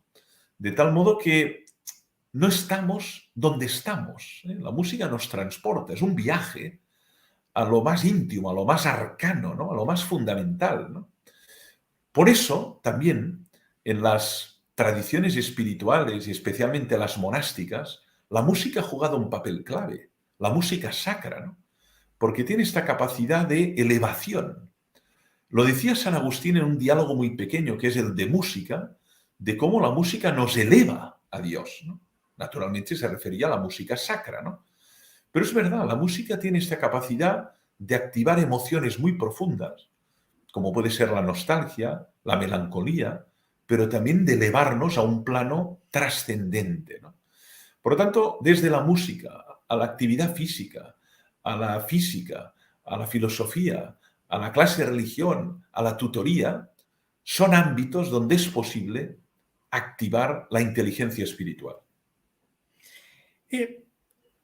Estamos avanzando, ¿cierto?, en las etapas de la persona, todo eso, pero ¿se puede decir que esto se acaba alguna vez? O sea, ¿se acaba la formación de la inteligencia espiritual en algún momento? ¿O esto es permanente? No sé. Gran pregunta, Luis. No se acaba, somos seres siempre en proceso. A mí me gusta una expresión de un teólogo que cita abundantemente el Papa Francisco, que es Romano Guardini, es un teólogo muy célebre del siglo XX, que el Papa cita abundantemente en Laudato Si, de hecho es el que cita más. Y Guardini dice que somos una obra de arte infieri, nunca facta est, nunca hecha, nunca acabada, ni siquiera una persona de 90 años, ¿no? A veces lo decimos coloquialmente, estoy acabado, pero nunca estamos acabados. Siempre estamos acabando y nunca estamos acabados, ¿no? Esto significa que uno siempre puede desarrollar alguna destreza más, alguna habilidad más. Uno puede crecer moralmente, puede ser más humilde, más paciente, más justo, más compasivo, más empático, más resiliente. Y uno puede desarrollar también más a fondo sus habilidades espirituales, sus habilidades emocionales, sus habilidades sociales y naturalmente también musicales, ¿no? Por lo tanto, no llega un momento de acabamiento, ¿no? Sino que somos una obra de arte que se va construyendo a lo largo del tiempo, pero en interacción con los demás, nunca solitariamente, nunca de un modo autista o de un modo egocéntrico o de un modo aislado. La comunidad juega un rol fundamental aquí. El otro me educa, me inquieta, me da que pensar, me estimula, me abre horizontes, me ensancha la mente, ¿no? Y eso es lo que tenemos que hacer en una comunidad educativa, ¿no? Ser para el otro un estímulo educativo para ir más allá, conocer, indagar, cruzar límites, cruzar fronteras. A mí me parece que esto es apasionante, ¿no? Y no estamos nunca acabados. Los ingleses lo dicen de otra manera, ¿no? Dicen, we are a work in progress, ¿no? Somos una obra en proceso, ¿no? Bueno, en latín dicen que somos una ópera in fieri, ¿no? Que se está haciendo. Pues esto es lo que somos. Nunca estamos acabados. Ni siquiera en la ancianidad. También en la ancianidad se abren posibilidades de desarrollo, aunque en otro nivel. Víctor Reyes pregunta algo a través del Facebook. Dice, si no sería mejor hablar de la dimensión espiritual de la inteligencia como parte del conjunto de otras dimensiones de la inteligencia. La verbal, la matemática, la kinestésica. Dice. Es una pregunta interesante de carácter terminológico. Y yo la comparto y comparto también la intuición, ¿no? Cuando hablamos de modalidades de inteligencia, podemos caer en una especie de multiplicidad de feudos, como una especie de mosaico, ¿no? Y eso sería un error, porque además todas están interconectadas, como formando una red. Esta red neuronal, que es la interacción de las distintas neuronas, formando una especie de red, ¿no? Entonces, de hecho es verdad, el ser humano es uno. Podríamos decir que hay una inteligencia que tiene distintas dimensiones. Esta es otra forma de decirlo, ¿no? El ser humano es uno y tiene una dimensión visible, que es la corporal, y una dimensión invisible, donde hay la memoria, la imaginación, la voluntad, las inteligencias. Por lo tanto, me gusta esta forma de decirlo. Sin embargo, la terminología que finalmente se ha acabado imponiendo en la bibliografía científica es modalidades de inteligencia o tipologías de inteligencia, ¿no? Una de ellas, la inteligencia espiritual. Pero podríamos hablar de dimensiones de la inteligencia. El ser humano es un ser inteligente, pero esa inteligencia, como el ser dice de Aristóteles, se dice de muchas maneras. Como pasa con el ser, la piedra tiene ser y el árbol tiene ser y el niño tiene ser, pero se dice de muchas maneras. No es lo mismo un niño que una piedra, aunque ambos son, aunque ambos existen. Pero el niño, el tipo de ser que tiene es distinto. Pero sin embargo también participa del ser, como la piedra, ¿no? Por lo tanto, sí, la inteligencia podría ser una, y podríamos hablar de una dimensión espiritual de la inteligencia. No es erróneo, pero la terminología al final ha acabado dando la razón a Howard Gardner, introduciendo la idea de las modalidades, de los tipos, ¿no? Correcto. Que al final es distinguir para unir, ¿no? Claro, claro, claro. En el fondo es esto, por eso interesa mucho el esquema del árbol también, ¿no? El árbol tiene un tronco y luego hay ramas y se ramifican. Frutos. Y el árbol tiene un tronco, ¿no? Y de ese tronco aparecen las ramas, ¿no? Por lo tanto, ya sea la forma del árbol, la forma de una red de pescadores, ¿no? La cuestión es no verlo como feudos aislados, porque una y otra interaccionan, ¿no? La inteligencia musical puede activar la espiritual, la inteligencia espiritual puede ayudarnos a controlar nuestras emociones, a dominarnos, a ser señores de nuestras acciones y de nuestras reacciones. Por lo tanto, una y otra interaccionan, ¿no? Y el físico, cuando se hace preguntas, está ya abriendo la inteligencia espiritual. Cuando el físico se hace preguntas relacionadas con Dios, con el más allá, con el sentido, aquí el físico ya está abriendo la inteligencia lógico-matemática a la inteligencia espiritual. Dice Juan Eduardo Arévalo, que es del Facebook también. Luego vamos a ver algunas preguntas del YouTube. ¿Es posible que la clase de religión, más que la transmisión de una única doctrina, se plantee desde la apertura a planteamiento de la experiencia religiosa, donde cada estudiante encuentre que pueda gustar de diversas tradiciones religiosas? Es que yo creo que no hay que plantearlo, Arévalo, como una disyuntiva excluyente, ¿no?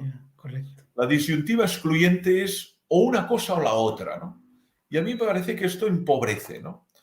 Hay que contemplar una cosa y la otra. Aquí la partícula es la I, que es una partícula copulativa, ¿no? En cambio, a veces decimos, o tiene que ser una cosa o la otra. No tiene por qué. Tiene una dimensión de transmisión de información, de cultura, que son los sacramentos, que es el Antiguo Testamento, el Nuevo Testamento, que fue el Concilio Vaticano I, el Concilio Vaticano II, que es una encíclica. Todo esto son contenidos culturales, ¿no? Y además puede ser una ocasión idónea para estimular la inteligencia espiritual, para suscitar la experiencia de fe. Por lo tanto, a mí me parece que es un constructo la clase de religión que permite múltiples posibilidades, ¿no? Y no simplemente la transmisión de una información que uno ha recibido y que informa a los demás. Para eso no es necesario ni personas, solo una buena brújula y una buena circulación por la red, uno tiene respuesta a estas preguntas, ¿no? ¿Cuántos libros tiene la Biblia? ¿En qué etapa vivió Jesús? ¿Cuándo se fundó la Iglesia? Todo eso está ya en la red. En cambio, suscitar la inteligencia espiritual, esto no lo puede hacer una máquina, ni un robot, ni un simio. Esto solo lo podemos hacer personas, ¿no? Y expresar lo que yo creo y suscitar el acto de fe, esto no puede hacerlo Google, ni puede hacerlo Internet. Tiene que hacerlo personas, ¿no? Personas que se encuentran con otras personas y dan testimonio de lo que creen. De ahí el valor invaluable de los profesores en la sala de clases, ¿no? Claro. Invaluable. Durante la pandemia lo vimos con todas las conexiones, las clases por plataforma y todo, pero se necesita al profesor. En efecto, y esto es importantísimo subrayarlo, en un contexto, Luis, de creciente robotización. Exacto. Hay un proceso de sustitución de muchas tareas humanas por artefactos, ¿no? Y esto es un proceso implacable, creciente, y que representará una revolución que llamamos revolución robótica, de un calado impresionante en los próximos 10, 15 y 20 años, ¿no? Muchos oficios, tareas, funciones que hoy desarrollan seres humanos, desarrollarán máquinas dotadas de inteligencia artificial con unas capacidades mucho más eficaces, seguras, rigurosas y además mucho más económicas para el empresario o para el propietario de esa organización. Sin embargo, hay una serie de funciones, actividades, oficios que son irreemplazables. Irreemplazables. Y uno de ellos es el oficio de educar. Otra cosa es otras tareas. Por ejemplo, calcular. O, por ejemplo, incluso operar. Hoy ya tenemos robots que operan, ¿no? O robots que conducen trenes, o conducen autobuses, o conducen vehículos. Pero otra cosa es educar en el sentido socrático. Indagar, despertar la vocación, expresar lo que uno cree, interrogarse la pregunta por el sentido, evaluar mis actos. Todo eso exige el rostro a rostro. Durante la pandemia y el confinamiento ha sido vía digital y a pesar de eso el vínculo ha continuado, pero ha perdido mucha intensidad y calidad, pero el rostro a rostro en el aula es insustituible. Por lo tanto, en un proceso de robotización, de automatización creciente, será imprescindible dilucidar qué tareas humanas son ineludiblemente humanas y no pueden ser sustituidas en ningún caso por el artefacto. Tenemos una pregunta del Zoom. Rod Montes dice, ¿cuál es el propósito de la inteligencia espiritual en el hombre y qué cosas me permite conocer? Pues el propósito de la inteligencia espiritual es múltiple. El propósito, de algún modo lo he expresado, ¿no? Es indagar eso que ignoramos, ¿no? Eso que llamamos la dimensión mistérica o la dimensión enigmática de la realidad, ¿no? Eso que representan niveles de realidad que no son observables o empíricamente contrastables de un modo inmediato, ¿no? Hay niveles de realidad. Hay una realidad que podemos tocar, ver, oler, como una flor, ¿no? O como el agua del océano, ¿no? Pero hay niveles de realidad que nos trascienden, que no captamos inmediatamente, pero que queremos conocer, queremos indagar y deseamos penetrar en ellas, porque somos seres, por definición, que deseamos saber. Aquella primera frase de la metafísica de Aristóteles, ¿no? Todo ser humano, por definición, desea conocer, ¿no? La curiosidad como un atributo antropológico universal, ¿no? Entonces, la inteligencia espiritual nos permite entrar en niveles de realidad, trascender lo inmediato, trascender lo empírico, para adentrarnos en ese territorio donde lo intangible, lo misterioso se impone. Y ahí tenemos que ser humildes, cautos, enormemente prudentes, porque estamos en un ámbito que nos trasciende, ¿no? Por eso es importante nunca caer en la tentación de pontificar, dogmatizar ese ámbito como si fuera un ámbito que dominamos. Sobre Dios lo más adecuado sería callar, y si nos atrevemos a hablar es porque partimos del supósitum de que Dios se ha revelado y ha hablado de sí mismo. Y eso nos habilita para decir algo de Dios. Pero si Dios no hubiera dicho nada de sí mismo, si hubiera permanecido en silencio absoluto, estaríamos perdidos en esta indagación del abismo sin capacidad de decir nada de lo que es, más allá que intuiciones sumamente volátiles, ¿no?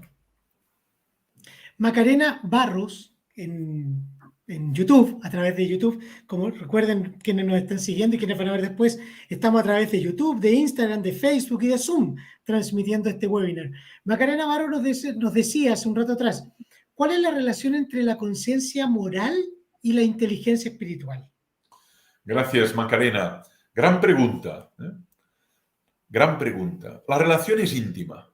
De hecho, solo el ser humano, porque tiene inteligencia espiritual, puede experimentar lo que llamamos la conciencia moral, el análisis de sus actos. La conciencia moral es ese ámbito de la interioridad humana donde analizamos lo que hacemos, lo que decimos, nuestras acciones, omisiones, actos, sobre todo que hemos realizado en el pasado, ¿no? Y las evaluamos.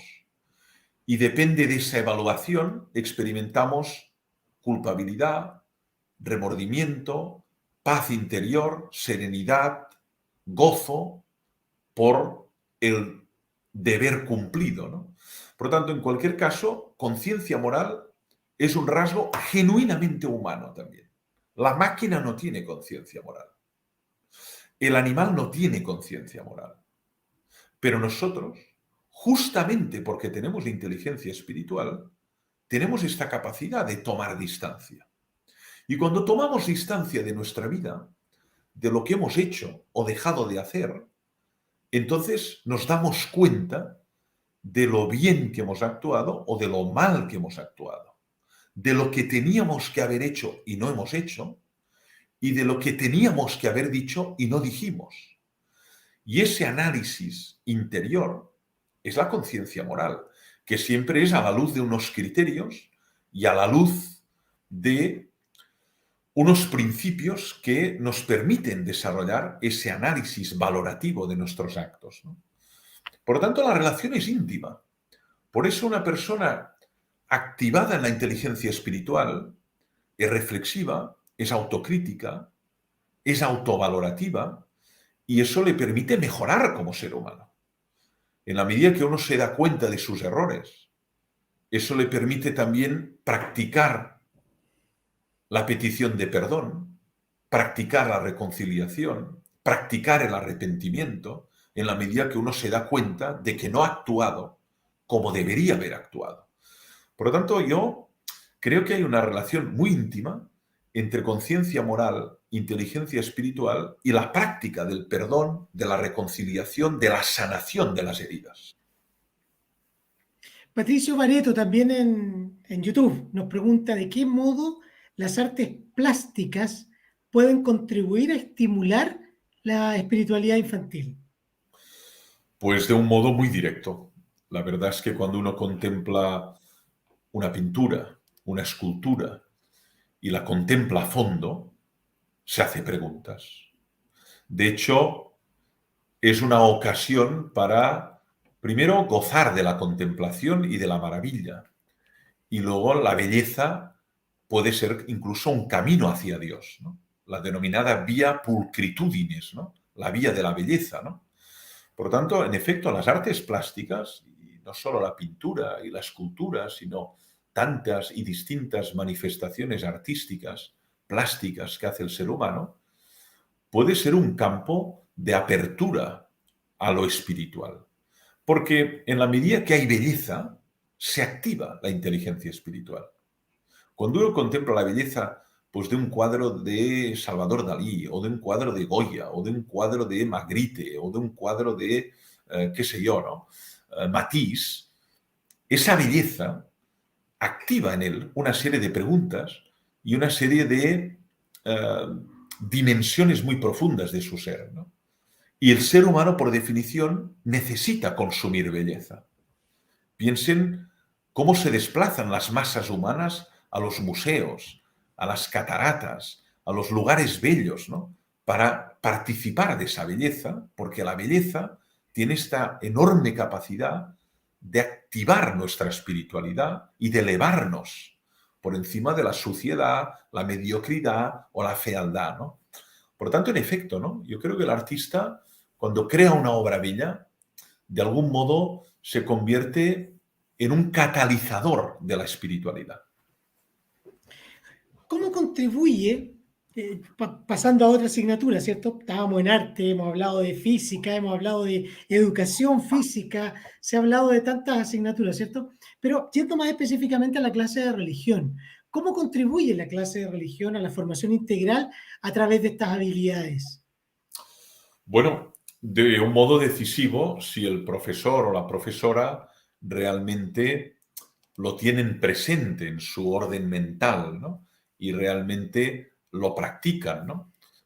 ¿Cómo contribuye? Bueno, en la medida en que desarrolla la inteligencia espiritual, ya contribuye a la educación integral. Yo creo que no hay educación integral si no se estimula la espiritualidad de un niño o de una niña, ¿no? Entonces hay una educación reduccionista o una educación sesgada o una educación incompleta, ¿no?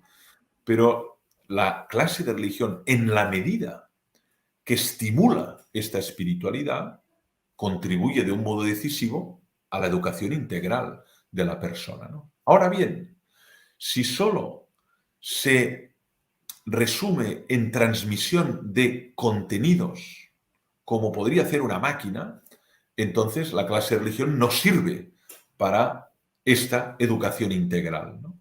Por lo tanto, dependerá mucho del modo que el profesor desarrolle esa clase, cómo aprovecha este tiempo semanal, este tiempo que tiene durante el año escolar, para que sus alumnos en el futuro no sean unos analfabetos espirituales, sino que tienen o tengan estas habilidades, estas destrezas ya desarrolladas, ¿no? En el fondo lo que queremos es que sean alumnos profundos, reflexivos, alumnos capaces de vivir plenamente el presente, compasivos, ¿no? Con calidad humana, ¿no? Y la inteligencia espiritual es una de las inteligencias que permiten el desarrollo de esta calidad humana. Hoy día conversaba con dos profesoras que estaban pidiendo permiso para hacer clase de religión. Y yo les decía que la clase de religión no tenía que centrarse en la transmisión del saber, sino que de qué manera ayudábamos a los niños para que ese saber les permitiera el desarrollo de habilidades y actitudes, ¿cierto? Porque eso en definitiva es lo que les va a ayudar a insertarse en la vida con un sentido, etcétera, ¿cierto? ¿Podría Sí. dar algunas pistas como bajadas didácticas para la clase de religión?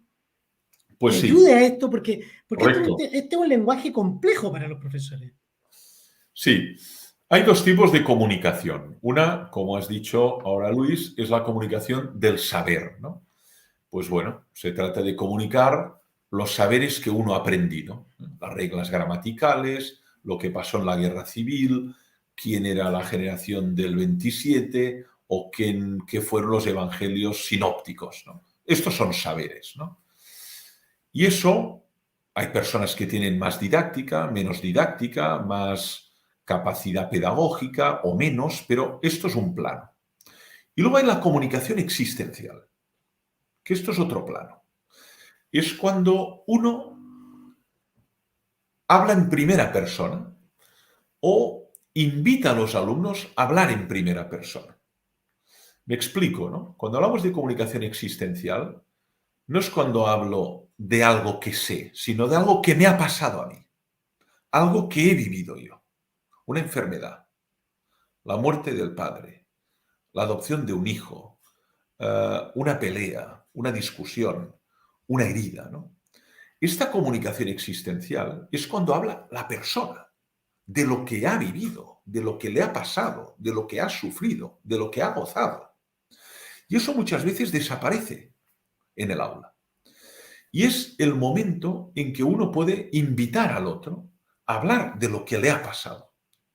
Y no solo transmitir saberes, ¿no? Es decir, tenemos que conseguir que en el aula, además de maestros, haya testimonios. Y si no, invitar en el aula a un testimonio. Yo lo he hecho en mi aula. Lo pongo con un ejemplo pedagógico, ¿no?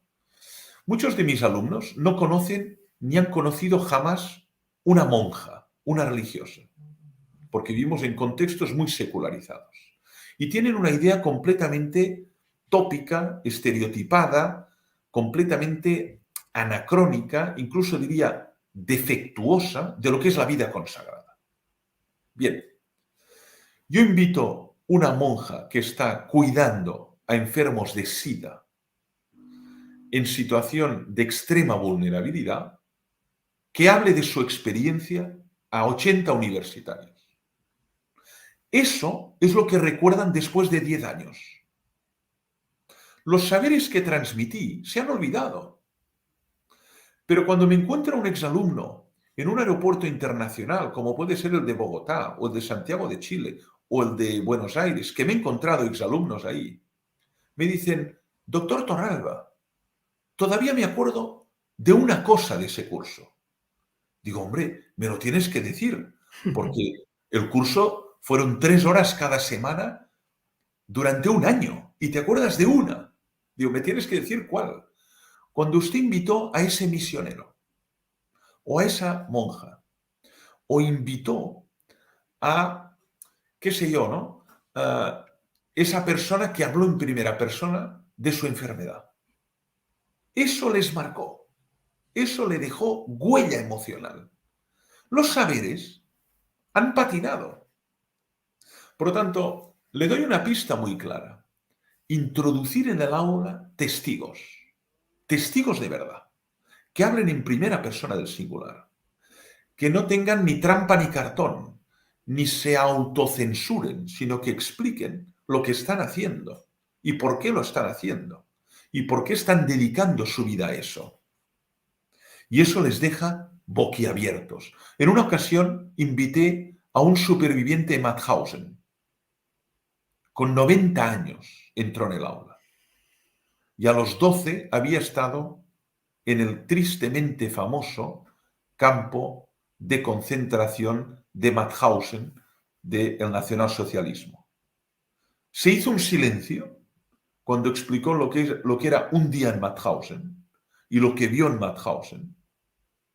Y todavía les enseñó el número del brazo marcado, ¿no?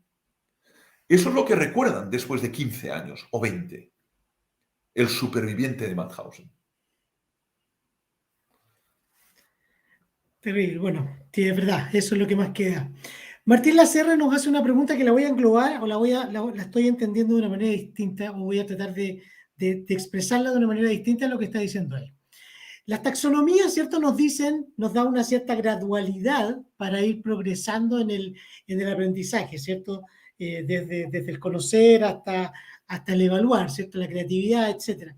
Nos pregunta él de qué manera se puede hacer gradual el desarrollo de habilidades espirituales. Si hay algunas habilidades espirituales que son para la niñez, otras para la preadolescencia, otras para la adolescencia y así sucesivamente. Lo que hay es un proceso de profundización en estas habilidades, una capacidad de leer más adentro, de desarrollarlas con más perfección. Lo pongo con el ejemplo también del lenguaje. El niño, antes de hablar, balbucea. No habla, pero balbucea. Y luego dice una palabra, papá, mamá, caca, ¿no? Y luego dice una frase simple, una coordinada. Tarda mucho a decir una subordinada y mucho más a elaborar todo un discurso oral sin leer, ¿no?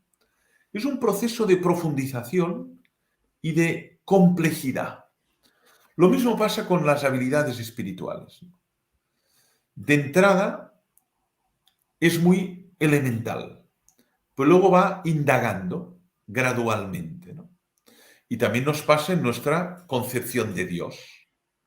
Tú le preguntas a un niño de 5 años qué es Dios para ti y te dibujará, pues qué sé yo, un señor con una barba. Dice, esto es Dios, ¿no? Ahora se lo preguntas a ese niño cuando tenga 50 años y quizá te dirá, pues ahora ya no sé dibujarlo porque Dios es inefable. Por lo tanto, ha ahondado más en el misterio y ha tenido que descartar ya esa imagen pueril, esa imagen superficial, ¿no? Es un proceso de indagación, de profundización, ¿no? Y eso también pasa con la pregunta por el sentido, ¿no? ¿O qué te propones hacer con tu vida? Se lo puedes preguntar a un niño de 5 años y te dirá, yo quiero ser como Leo Messi. Bueno, este es el proyecto de mi vida, ¿no? Pero si ya tiene 15 o tiene 30, no te contestará esto. Habrá ahondado más, ¿no? Por lo tanto, las mismas habilidades se dan, lo que pasa es que se van perfeccionando en la medida en que uno va indagando en ellas. Fabián Rodríguez nos pregunta qué relaciones e implicancias existen o no entre la inteligencia espiritual y la neuroteología. Pues hay muchas, ¿eh? Yo no soy neuroteólogo ni neurocientífico, pero me interesa mucho esta literatura porque las neurociencias nos han permitido conocer con mucha más penetración nuestro cerebro, ¿no? Y cómo funciona, ¿no? Nuestro encéfalo, ¿no? Y las áreas de este cerebro, ¿no? Y las capacidades que tiene, ¿no? Entonces, claro, los que se dedican a las neurociencias también muestran cómo hay áreas del cerebro que nos permiten estas capacidades espirituales, ¿no? Y que cuando uno se interroga por el sentido, hay una actividad eléctrica en una determinada área del cerebro, o cuando uno medita, o cuando uno ora, o cuando uno valora su pasado, ¿no? Por tanto, nos ayuda mucho, porque da una base bioquímica o una base físico-química a esta apertura a la trascendencia, ¿no? De algún modo demuestra que nuestro cerebro está preparado para trascender, para ir más allá. Que tenemos un cerebro de lujo que nos permite ir más allá, trascender y ir mucho más lejos en nuestra indagación de lo que permite pues, el cerebro de un chimpancé o el cerebro de un rinoceronte, ¿no? Por lo tanto, sí que es interesante todo este mundo de las neurociencias, como la neuroética o la neuroteología, porque avalan la tesis de que el ser humano está hecho para trascender, abrirse a lo desconocido, al sentido, y eso es fruto de un cerebro muy complejo y de una evolución muy larga a lo largo de la historia.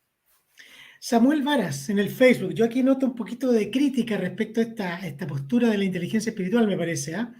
Dice, ¿ha existido algún momento en la historia de la humanidad que no haya pasado esto o es una nueva era que estamos intentando fundar con esto de la inteligencia espiritual? Ahí está la No, pregunta de Samuel. no. Gracias por la pregunta. No. Yo lo que creo es que es una denominación que damos a una potencia humana que siempre ha estado ahí y que ha tenido articulaciones, expresiones muy distintas, ¿no? Por lo tanto, no hablo de nueva era, ni hablo de cambio, ni de transformación. Lo que digo es que en todo ser humano hay distintas formas de inteligencia, lo que pasa que en determinados periodos, contextos de la historia, uno ha podido desarrollar más unas u otras, ¿no? Porque simplemente algunas han sido olvidadas o completamente eclipsadas o ninguneadas, ¿no? Lo que pasa es que sí que es verdad que lo que está pasando en estos últimos 20 años es un interés cada vez más potente y más emergente por todo lo que es la dimensión espiritual del ser humano. Pero la dimensión espiritual está en el ser humano desde que es ser humano, ¿no? Y por lo tanto, desde que hay ser humano, hay esta inteligencia. Lo que pasa que uno no siempre ha desarrollado lo que había en él, ¿no? Pongo un ejemplo, ¿no? Muchos seres humanos han nacido y han muerto sin escribir, ni saber leer. La gran mayoría de seres humanos.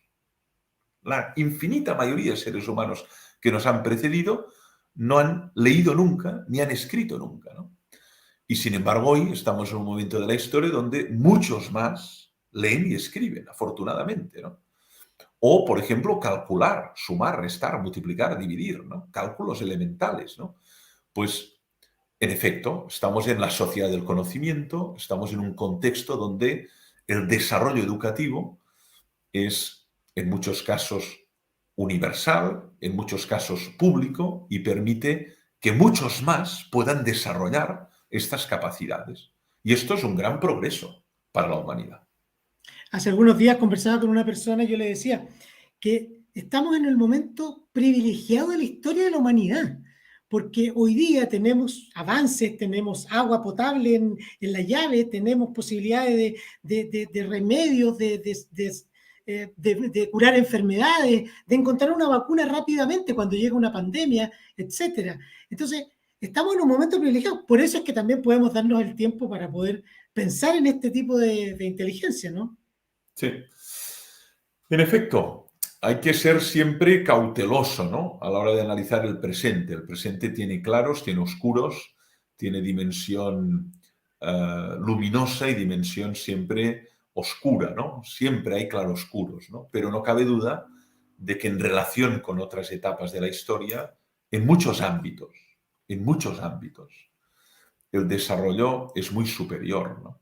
Por ejemplo, el número de personas pues, que tienen acceso a la educación básica, ¿no? O el desarrollo del potencial y la capacidad de mujeres en el mundo que habían sido ninguneadas, despreciadas, olvidadas, o de colectivos que históricamente habían sido marginados o ninguneados. Por lo tanto, el desarrollo del conocimiento, el desarrollo de la tecnología, el desarrollo de la educación, todo eso son desarrollos que observamos comparativamente con el pasado con un calado muy superior y con una trascendencia muy superior y que deberán dar frutos. Seguro que deberán dar frutos a un tipo de civilización distinta, ¿no? Aún así, subsisten guerras, subsisten crueldades, subsisten ignorancias, subsisten aberraciones, subsisten actos, xenofobia, racismo, machismo, lacras de la humanidad que están ahí y que tenemos que extirpar progresivamente, ¿no?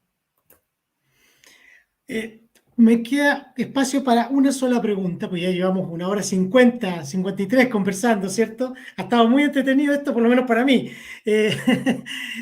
Sandra Barandica nos dice por el YouTube, si es posible este desarrollo de la inteligencia espiritual cuando podemos estar en una sala de clase con 35 o más niños y donde no todos están interesados en este tema.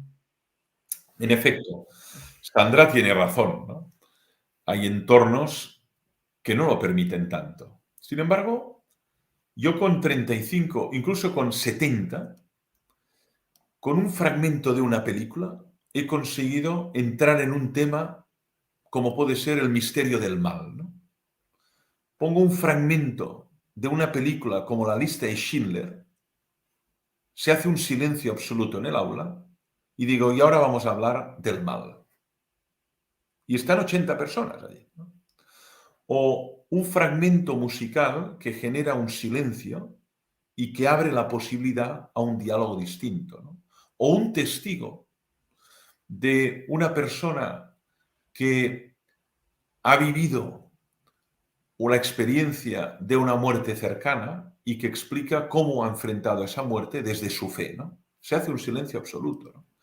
Por tanto, es verdad, contexto minoritario ayuda más porque se crea un clima de confianza, pero también en contextos de más personas es posible generar preguntas, producir inquietudes, introducir debates de gran profundidad espiritual.